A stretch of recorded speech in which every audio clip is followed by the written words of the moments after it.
All right, we are back here on the Just on the Suffering Halloween Pop Culture Party, year number 2.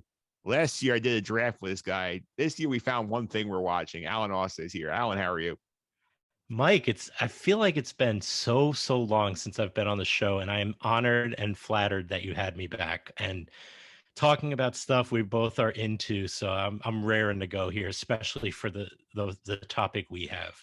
Yeah, and for the inside baseball people with the podcast, I mean, technically, this is coming out before Alan does NFL picks for Week 7 on after, but we're recording before, so that's why it makes no sense. Because other than that, we've not had Alan on the podcast. I think early summer before the Olympics.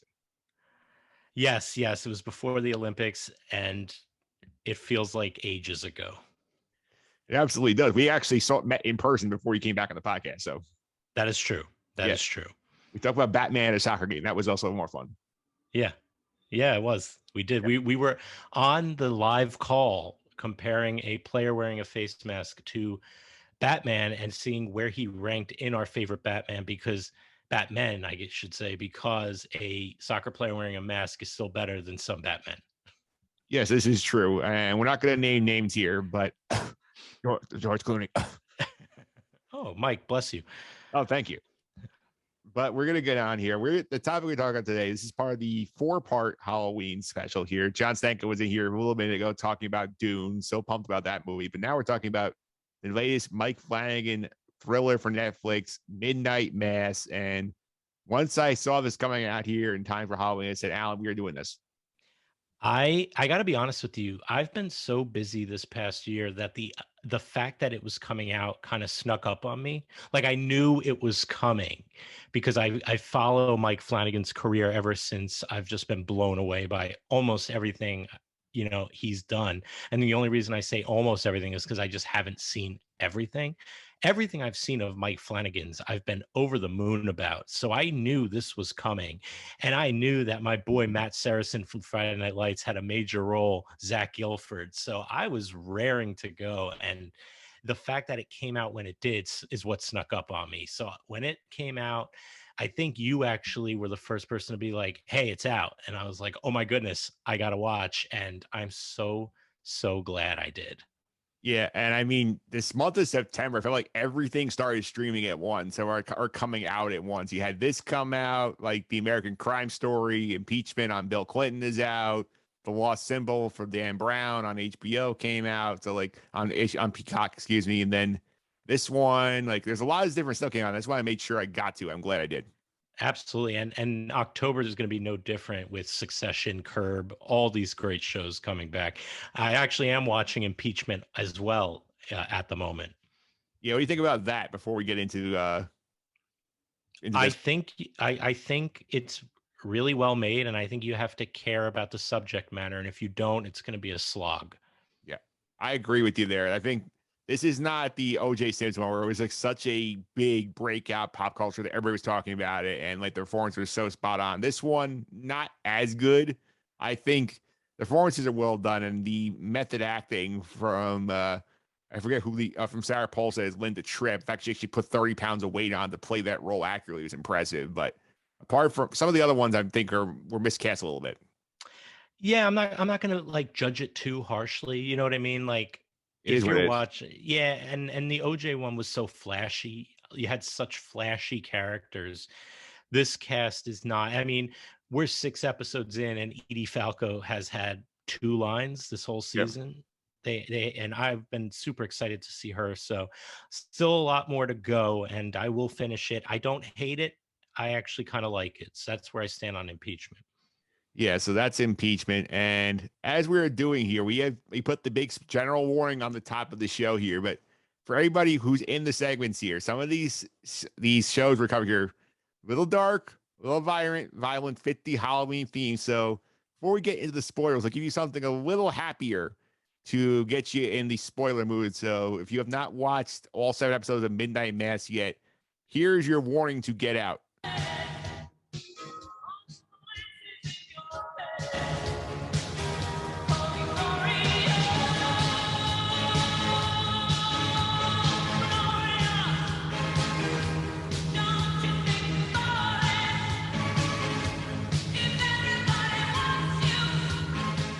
All right, you've been warned. Get the hell out if you have not watched Midnight Mass yet. And if you haven't, please do. Please, please do. I recommend it to everybody. And, I am not a religious person. I know that might be controversial to say to some, but you don't need to be to enjoy a show like this. A show written this well, it is for everybody. The only thing I say is if you don't stomach violence too well, then maybe stay away. But if you can handle it, the highest of recommendations from Alan Austin. Yeah, so before we get into the big specific points on this one, so give me the elevator pitch to the audience that's not seen this yet. So the general concept here of Midnight Mass.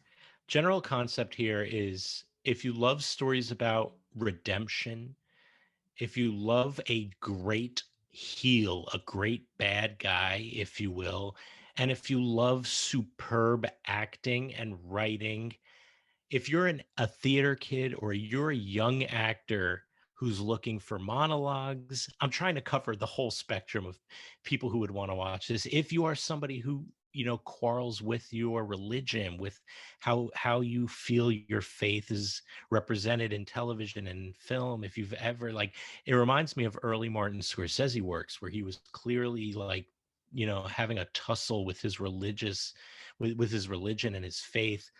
This is, to me, Mike Flanagan's opus. This is a well-rounded, emotional, hectic, violent, beautiful show. I really can't recommend it highly enough. It's my favorite show of the calendar year so far. That's high praise. You had a lot of good stuff come out this year. A lot of good stuff come out, but honestly, I was bought hook, line, and sinker from the moment this show started. From the moment you set your eyes on the island, the moment you set your eyes on the accident that opens the show. That's all I'll say for now. I was in. I was in, especially knowing that in order to fully embrace a Mike Flanagan project, you got to see it through, and I'm so glad I did. Yeah, so to reset here, basically the set tone here is that the whole the series is basically set on an island, a very religious island with a very heavily Catholicism belief, very believe in the church. It's shaken up by the arrival of two people on it. One is the return of Riley Green, who is this basically he left the island to go start a business career. Spent 4 years in prison after killing a girl in a drunk driving accident. Comes back as part of his penance, and then we have this mysterious pastor come into town, Father Paul, who basically comes in and revitalizes the town's religious. I mean, basically leads religious revival here. We see some miracles. We saw some of the crazy things happen. And that's what gets you sort of thrown in there. And I think if you watch the trailers, you played beginning of the second here. The moment that hooks you in, I think right away, episode number 2 is when they're having mass and Lisa in the wheelchair gets up and walks to go receive communion. You're like, oh my God, what am I in for? Yes, absolutely. There are some wonderful storytelling devices this show uses.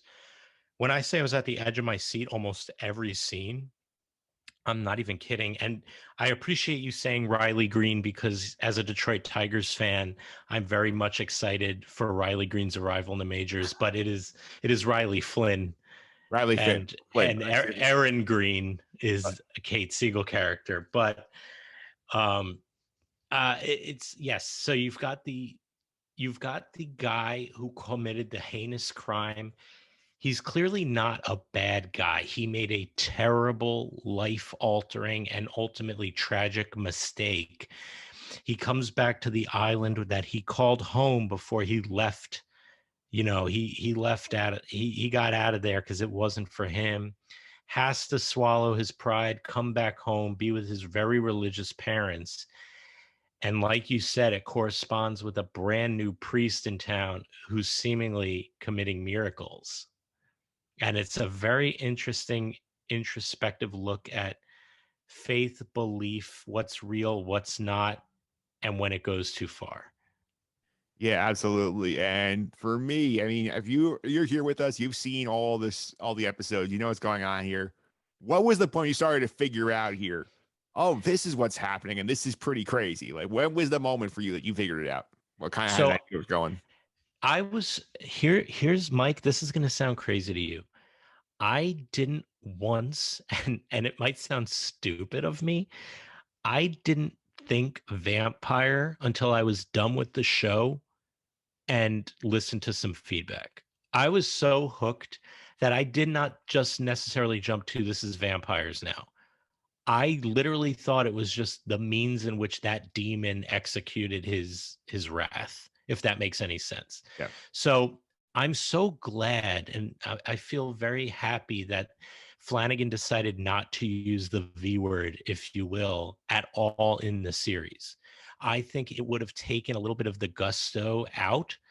And I, as an audience member, was on, I guess I was just on a different train of thought, a different wavelength where I didn't link vampire. And stupid of me, of course, in retrospect, it's obviously they're vampires now, but I really just thought that like drinking blood and sucking the life out of a human was that demon's wrath. Yeah. And when you mentioned like where I thought this series was going, so the Monsignor Pruitt twist, I called in the first episode. I think they want you to know that because they don't want you to think that that's going to be the big reveal.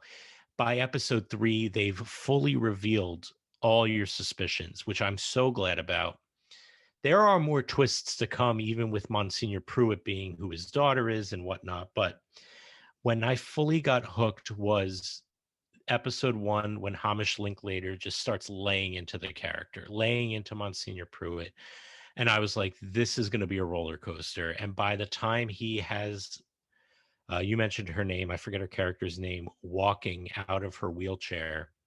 I think Lisa. When he has her walking out of his wheelchair, out of her wheelchair, I had to start the next episode. You know what I mean? Yeah. And there are some brilliant choices. Just the fact that this is not outright saying religion is a cult. This show is saying that the power of persuasion, religion or not, in the wrong hands and not in a cared for manner is dangerous. It doesn't matter if it's religion, if it's just like a group mentality, if it's handled inappropriately or for the wrong reasons, it's detrimental not only to one's personal health, but to a society as a whole. I think this show has so many great points that I think a rash reaction would be to think that it's knocking religion when I think it's doing just the opposite. I think it's promoting religion in the correct way, if done correctly. Yeah, you had a lot of interesting points there. I'll start with the Monsignor Pruitt of it all. And we learned that Father Paul, when he comes to town, is basically says, I'm subbing in for Monsignor Pruitt. He's off like on the mainland getting treatment for cancer. And He's old. he's Yeah. old, basically, blah, blah, blah. We find out obviously episode 3. And they do a good job this show foreshadowing things and pointing things out to you without you realizing at the time. And we find out that basically Father Paul is Monsignor Pruitt after he got basically resurrected by the vampire who kills him like overseas, and then he reincarnates as a younger person, and then he decides to spread his brand of like miracles to the island, try and create with survival down there. That's sort of like the Monsignor Pruitt angle at the beginning. I think that's definitely a fun way to start. It's a fun way to start, and it makes him really look like he's going to be like, you suspect him to be a bad guy, and you kind of think like, yeah, something's probably up here because he is Monsignor Pruitt. Father Paul is Monsignor Pruitt. He's doing all these great things. Like, it's not until you realize that he's addicted to Helping the people. blood, And and helping people. Like, I've had a tussle with myself deciding whether or not Monsignor Pruitt's a good person or not. I think at the end of the day, he just got swept up and out of control, and he was buying into something he shouldn't have. And I think it was a comment on even good people can be corrupted. yeah, that makes some sense for sure. And he's one, like, we get the hints on this in the second episode in terms of his whole overall plot line when he goes to meet Sarah's mother to give her mass at home because she's homebound. And one of the mysteries I love throughout the show is that every episode the character gets younger because she's getting the blood every episode, and when she ends up getting down to the age where she's played the whole time by Alex Esso, who plays a big role in Haunting of Hill House, Haunting of Bly Manor, and we finally see her real age. We realize she calls him John at the beginning of the second episode, where you realize, oh, she knows who he really is, and we find out that they were lovers at the end of the show, and Sarah, the island doctor, is their child. Yeah, and I don't know if it's the first or second episode where the boys, the what are they called? The altar boys. Altar boys, they usually fill the blood, the wine, and he's like, I got it. Like, Yeah. you're right. It's these little cute, because he's putting his blood into that. Yeah. And his blood is that of the vampire. They have a word for it in the show. I forget what it is. The sacrament, I think, or something like that. Yep. And it's helping heal people. It's not fully turning them into vampires, but it's giving them a sort of like It's taste building of it. It's building a dependency in the blood. Yes. So, and there's another comment to make there, but yeah. So the blood, he does have a heel turn. He does turn into the full-on bad guy around episode 4 fully. Yes. Episode 3 is where you go, okay, this isn't going to end well. Yes. And episode 4 is where 4 through 6 is when he's a full-fledged bad guy. And Bev KEANE, the local high horse, if I don't know what to call her. She's elitist. She's better than everyone. She becomes the final boss, if you will, to the show. We'll call her the Church Karen. The Church Karen's a perfect way to put it. Yeah. I know. And what's so great about the Bev KEANE character is I know people exactly like Bev KEANE. Oh, yes. I know a few of them as well. Yeah. And yeah, we'll get to Bev KEANE in a minute. And I also thought another one they threaded nicely through here was the appearance of the vampire. And we get and people don't realize this. You go back to episode 1 if you watch the series, and Riley sees the figure on the beach. It actually is the vampire wearing Pruitt's clothes, and you don't realize at the time. You go back and check again. You're like, oh, that's a nice hint. They don't give you the full profile, but you see from the height and the features that is the vampire there. And I have not done a second rewatch, but I do plan on it. Yeah, that's something you notice when you go back to the first episode. You see that there's actually the vampire on the beach that Riley's seen during the hurricane. And it's the vampire who, destroys all the cats and he kills that one boy who's like the drug dealer to the island. It's oh my God, I'm getting goosebumps just thinking about it. Yeah. And the vampire, we don't realize the full extent of it until you see episode 4, where basically Riley is basically the one guy who sees his cons like, wait, this is fishy. This is not the miracle. Something is wrong here. And then he's going to AA meetings with Father Paul. He happens to walk in when the vampire is there giving him blood, and then he gets killed and resurrected. And you're like, oh my God, that's another great hook at the end of episode 4 is when you think Riley's dead. You're like, they just killed the main character in the 4 episodes of the show. And then you find out what happens to him. Definitely a fantastic moment. Riley's, look, the Flanagan crew never really gets any Emmy love. But if I were Mike Flanagan, I would submit Zach Gilford's episode 5 for Emmy consideration. Yeah. It would probably fall on deaf ears because, these award shows never, ever, ever like horror. No. But it's quite a performance. The Riley character is so good. He is a true flawed hero. Yes. I don't want to call him an anti-hero. He's just a flawed hero. Yeah, he is a flawed hero. And we find out we finally get the explanation of what's going on in episode 5, where they obviously figure out that he becomes a vampire because he can't go out during the day because his skin burns. He hides in the rec center all day. And then at night he goes and finds Erin, who played by Mike Flanagan's real life wife, Casey. It was been everything he does pretty much. So he brings her on the boat, tells her the whole story about what's going on with Father Paul and all the thing with the vampire and all that. And then makes her way out there till sunrise, where he lets himself get immolated to prove that the story is true. And that ending to episode 5, again, the endings on the show are fantastic. Like, and they play her screaming through the credits. That's just Yes. really haunting. Haunting. And again, I feel like an idiot for not realizing it was all vampires, but I was literally just buying into it like as a separate story. And my goodness, yeah, that episode 5 okay, so I would say from the last 10 minutes of 3 through the end of 6 are just like nonstop roller coaster ride. And the performance of Amish Linklater, of everybody in this show, is just top notch. Everybody's cast perfectly, and the Flanagan crew knows how to do Mike Flanagan.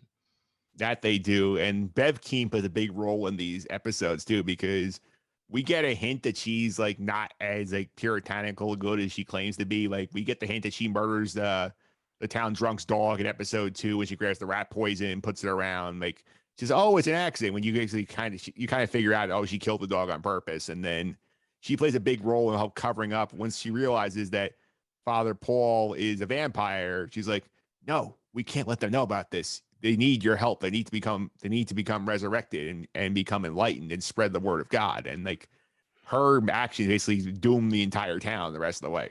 Absolutely. She's power hungry. She is holier than thou in more Yes. ways than one in this series. And you see the power truly get to her when she has been turned vampire, and she's out there saying this person deserves to be, this person does not. She has a god complex. Yeah. And it ultimately is her downfall. And it's just like I have so many emotions thinking about this show, which is why I love it so much. But the one thing about the Bev Keane character is she's hateful. Yes. And that's a certain hypocrisy with a lot of, we're not going to dig too much into the weeds of, religion and whatnot. But I've always, in my experience, some of the most, I put in air quotes, religious people I know are the harshest and most judgmental. And that fits in line with Bev Keane's demeanor. Of course, there's a character who is a Muslim Yeah, in the show, the the sheriff. sheriff, and she gives it to him from all angles. And when she finally feels like she has all the power and people backing her, that's when she starts getting real nasty in public and saying visceral, like violent, gross things to this man. Her ego has inflated to the point of no return. And she thinks she's more powerful than Monsignor Pruitt, who she feels has lost the way. So she has bought into this demon, because there's a line they use so perfectly in the show about how, I don't know Bible verses, but when you first see an angel, you're full of fear. So she takes that to heart and buys into it hook, line, and sinker. Oh, for sure. And we obviously, she's played a big part in the moment of the show, like the moment that everyone talks about. Episode 6, midnight, the actual midnight mass, the Easter Vigil. We see the massacre in the church where the vampire shows up. We see Sarah and her mother try to stop this. The vampire like flies through the church, like rips Mildred out. And all of a sudden, we see them drinking the poison blood, dying, resurrecting as vampires, attacking everyone who didn't drink the blood. It's so visceral, so violent, and like it's a solid like 15-20 minute ending. You're just like, oh my God. It's tough to watch, but you can't look away. Yeah. There's so many. The townspeople dynamic is so good in this show as well. You have the mayor, who his daughter is Lisa, and once he sees her walk, he is He's all in. he is just he's all in, him and his wife. And at first you think his wife might be skeptical, but I actually think the scene where you see her crying is that of joy. Yeah. It's not that of scared or fearful. And you further think that once you see her all in. The guy, there's the like the town handyman. I'm so bad with character names. I Oh, apologize. we get Sturge. Surge, who's all in, and he has the power to affect the cell tower and the boats off the island. Setting this thing on an island was a brilliant choice. Yes. And I saw some reviewers talking about how this is Flanagan trying to make a comment on coronavirus response, and I think they're just looking for that. I've got the feeling, and I think it's pretty proven, that Midnight Mass has been in the works way before the pandemic was ever a thing. The fact that he's referenced it in other films of his as far back as like 2014. So like I think all the messaging you're looking for is timeless. Like the real what he wants you to know stands the test of time, and you can relate it to you on of herd mentality in regards to coronavirus, but it doesn't have to be. You know what I mean? I don't think he's making a particular statement about any one single issue. Yeah. And I do think also we have that epic scene. We have the conversation with Bev at the end where Sarah shoots her dead, and then she ends up resurrecting in the next episode. And we see her sending out the vampire townspeople to try and infect everyone else, and basically turn the rec center into like a haven for them so they could stay inside during the day, and then at night take the boats, go spread the vampire virus to the mainland and spread the word of God in their words. And see the mission basically as being, we have to stop these people and prevent them from destroying everything. Father Paul flips back, says this is wrong, I should not have done it. You see, he gets personally affected by what happened in the church. Like he sits there in the moment that stuff talking about, and he's like, whoa, I went too far. Yeah, and you know what? I it's tough. And that's where I think like the whole idea of forgiveness. I think as an audience, we're supposed to forgive Father Paul Yes. or Monsignor Pruitt, if you will. And it's definitely something I've tussled with because I've heard people say he's a good guy, as we spoke about before. I think he meant well, but he did too much bad. He did too much bad because he felt the rejuvenation from the vampire.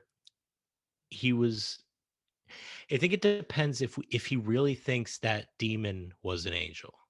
Yeah. Because in his mind, if that demon was an angel, the same way Bev Keane thinks, I think he's more forgivable. But if he knows something is bad and he's going forward with his mission, then he's a full bad guy.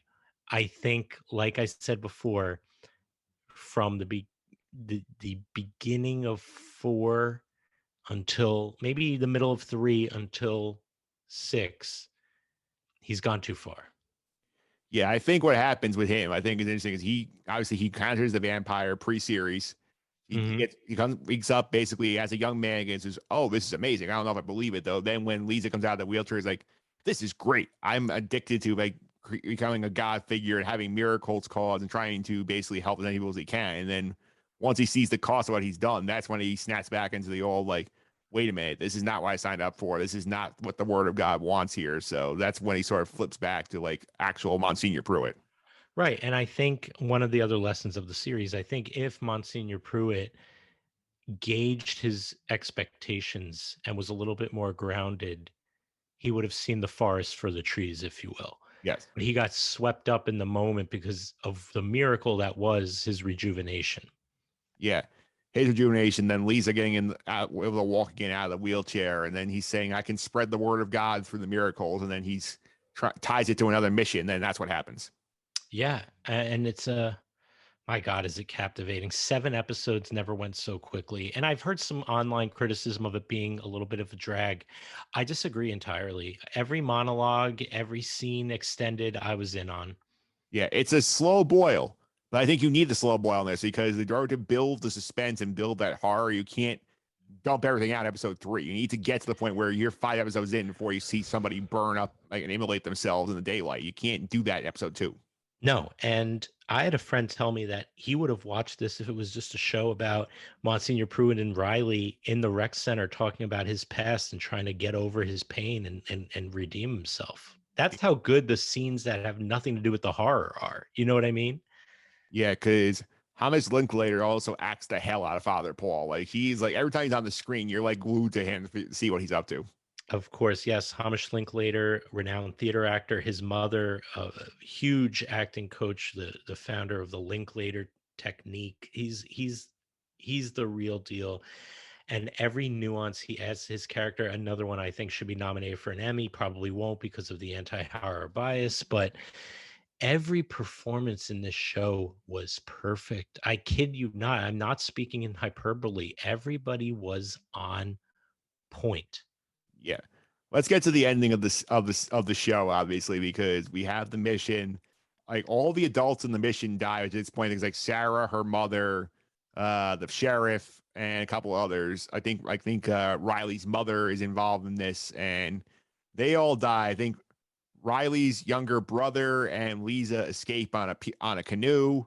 They, They end up burning all the houses down. They burn the rec center. They burn the church. So when the sun rises, everyone on the island dies because the sheriff gets shot. Everybody else gets who got bit by the vampire immolates, and that's it. That's how we end the show. And we find out that as Erin is dying, she basically knifes the vampire's wings, and he tries to escape. And we get a line in dialogue saying, "Hey, he's not going to make it." We find out basically he just burns up in the daylight.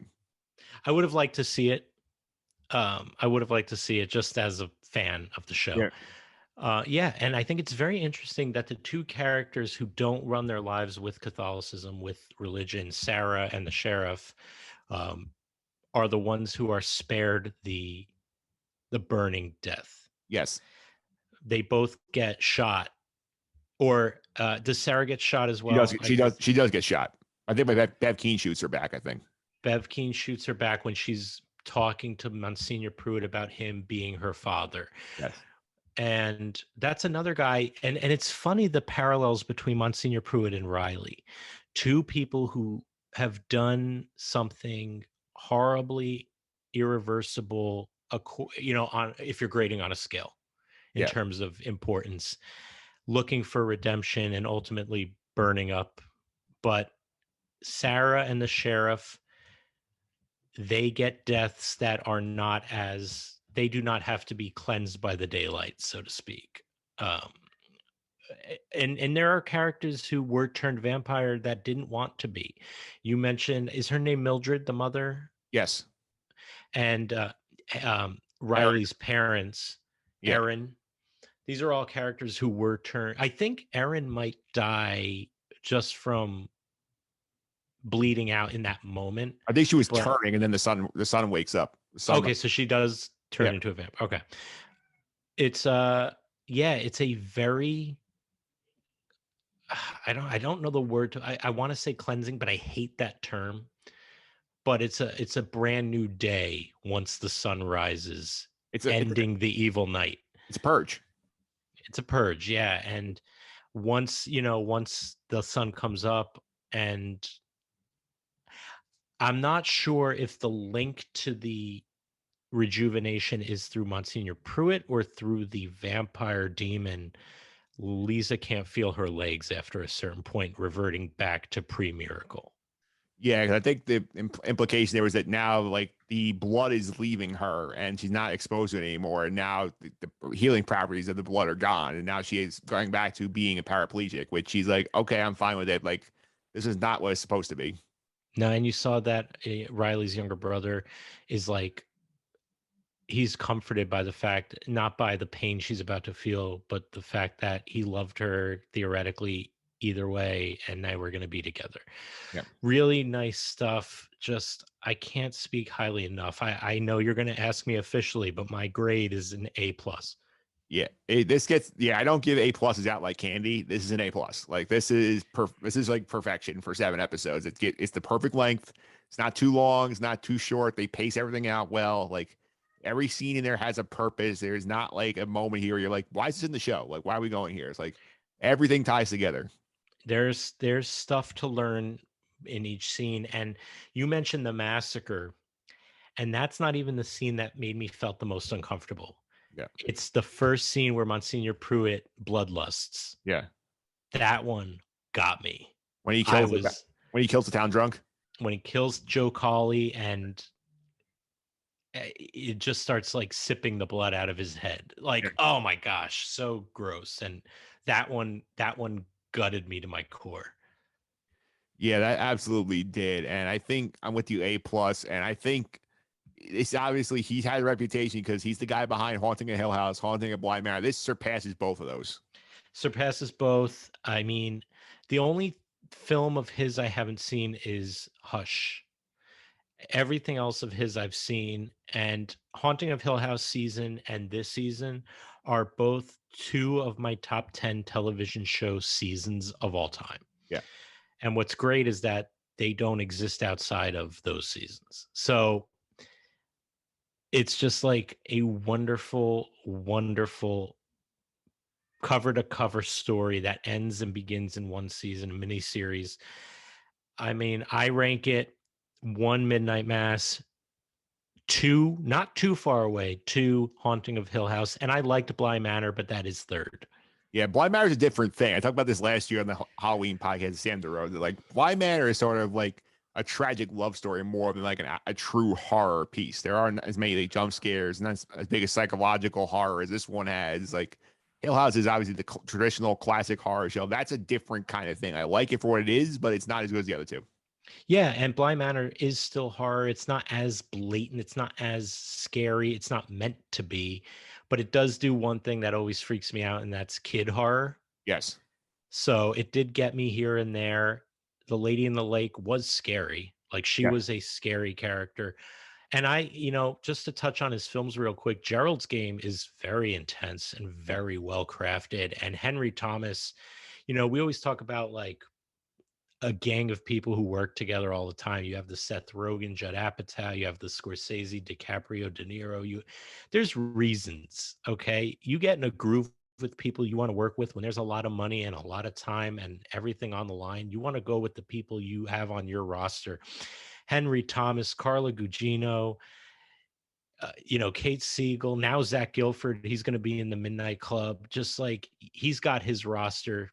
The actress who plays Bev Keane, he's used Yeah. before.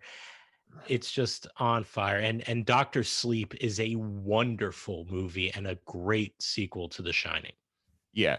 Absolutely. And we mentioned some of his upcoming projects. I think it's nice. Netflix seems to realize, hey, like these Mike Flanagan things are great for us. So we're going to do one every year, it feels like. Because now we had 2 years around. Next year, you said the Midnight Club is coming. And then they also greenlit another project of his where basically going to do, I believe it's called The Usher of, I forget the exact name here, but yeah, it's called the Fall of the House of Usher, an 8 episode limited series based on the short story that's named and other works by Edgar Allan Poe, which is one that Sam threw out last year as well. Is that I would love to see him do Poe. We're gonna get an Edgar Allan Poe adaptation from him. So She I'm was excited for a both of these. soothsayer.